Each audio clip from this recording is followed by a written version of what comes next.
Hello, crafty friends, and welcome back.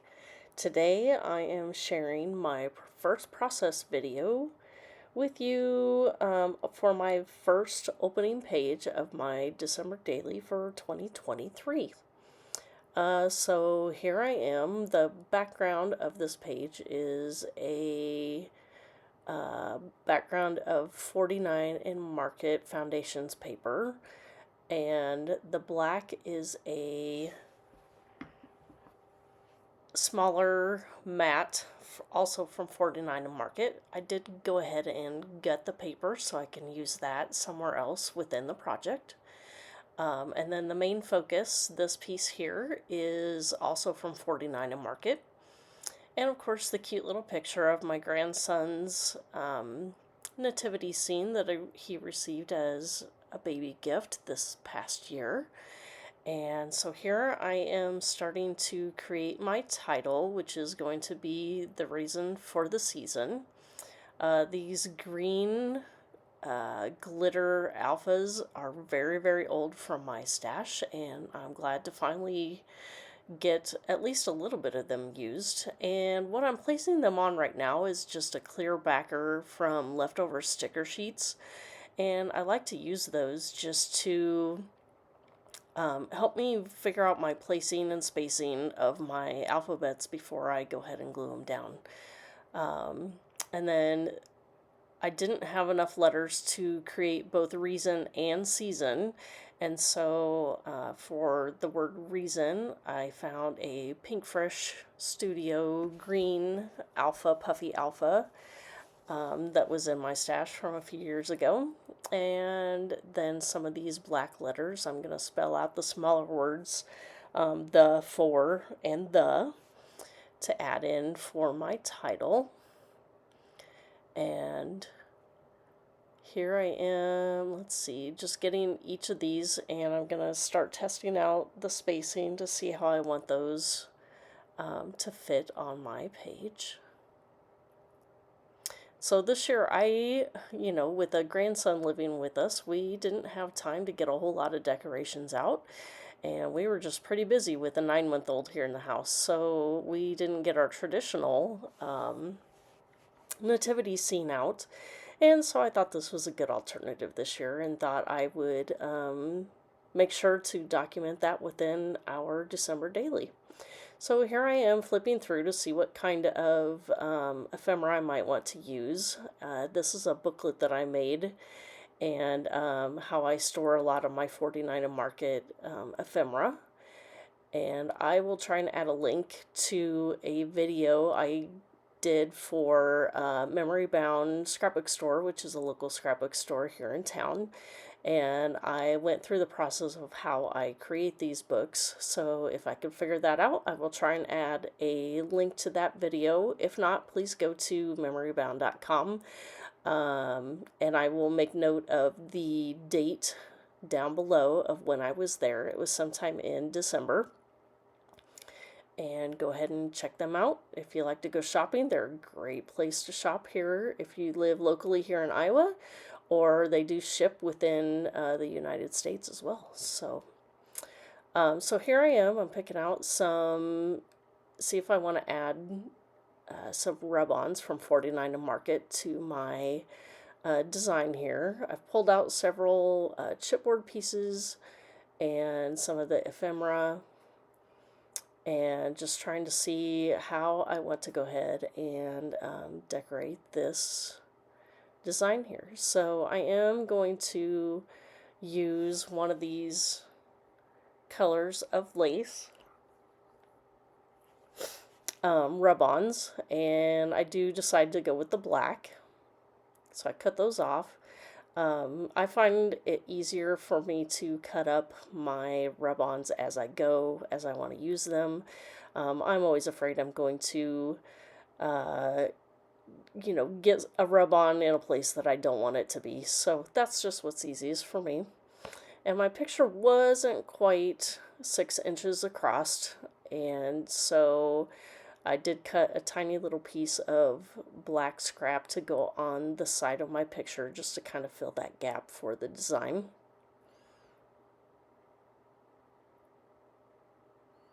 I am, just making sure it fits there. And now I believe I'm going to go ahead and add those rub-ons. Oh, nope. Let's see, what am I doing here? Oh, I'm just trimming off, that was the back of the page. And so, okay, so here I'm going to start adding in those lacy rub-ons. And I like to, instead of the tools that come in the rub-ons, I tend to use a really old staple remover that I got from one of my old workplaces. Who knows where it came from? There's been many. And I don't know, it just seems to make the rub-ons go on really good. But sometimes if I can't find my tool, then I just use the one that comes in the packaging as well. So now I have my rub-ons on there, and I'm checking the placement, kind of see how everything looks, bringing my titles back in on my clear sheets, and checking to see if I like the placement and where I'm going to go from here. So now I'm going to start auditioning some of the embellishments to go with my title. I start looking through. First, I think I'm going to go with these stars across because I don't want the title to cover the rub-on at the top. So I think I'm going to add all these stars underneath. And so I'm trying them out, auditioning, and then I come back and I'm like, nah, I don't like all the stars. So I pull out the Vicky Bouton puffy stickers from the Peppermint Kisses. And I find a few of these swirly decorative pieces, and I like to cut those out as well so I can go ahead and audition them where I think I want to use them. Helps that they're on a clear sticker sheet, and so I can just kind of see how it looks. And so ultimately I do decide to go with this swirly bow looking sticker over the top of the nativity scene and underneath the title. And so then I move down to the bottom section to see if I want to add anything else down there. And ultimately, above the title, I really am not adding anything else, but I do decide to add that sticker from 49 Market, which was part of the collection from a couple years ago. And then, again, I'm looking through the rub-ons to see if there's anything else. And I think I want to add something up in that corner. So I pull out this bell, and I think that works really good there. So now I'm going to go ahead and start applying everything. I start off with the rub-on and get that in the corner. And of course, I love 49 Market rub-ons, that they go on so easily. And just makes it look like it's part of the paper. And so then I decided to cut out a couple of these bells and add them down in underneath the title. They're in that transition space where it goes from gold to the creamier color. So I'm adding those on now. I didn't even bother to cut those apart. I just kind of left them in the triangular position that they were on the transfer sheet. And so now here I'm going to start gluing on my stickers. Now they do have adhesive on the back, but I have found that throughout the years that some of these letter stickers start to pop off your pages, and since most of the pages in this album are going to be outside of pocket pages, I do like to glue those down. And if you haven't seen this new tool before, it's called the My Sweet Petunia Glue Press, and it comes with one full bottle of Nuvo Deluxe glue, and it has a stand, and you basically you just pull a lever and it squeezes the bottle of glue for you, and it's fabulous. So if you have a chance to get your hands on one, I highly recommend it. So I have the bottom section of the title now glued down, and let's see. So now I'm going to put the bow piece, and I am going to add just a little bit of glue on this as well after I pick out some of the little tiny crevices that have some of the sticker left in it. And Go ahead and add that on there. And I get my star glued down. And then I start to put my title on because it is going to overlap over both of those stars. So I put those down first.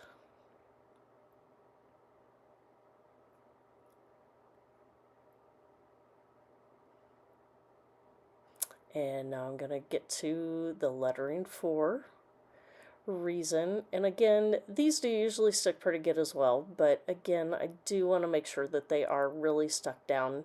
So I am using the glue press again to add these letters to the page. Another thing you could do, you could sew over them if you really wanted to make sure they were going to stay. Otherwise, this is a good alternative to stay away from the sewing machine if you don't want to. So here is my final page, and now I'm going to glue it to the main foundation page that we created at the beginning. Again, I'm using my glue press, and really I'm just adding a bead of glue all around the edges, and then I just kind of add a real light coat in the middle. Stick it down.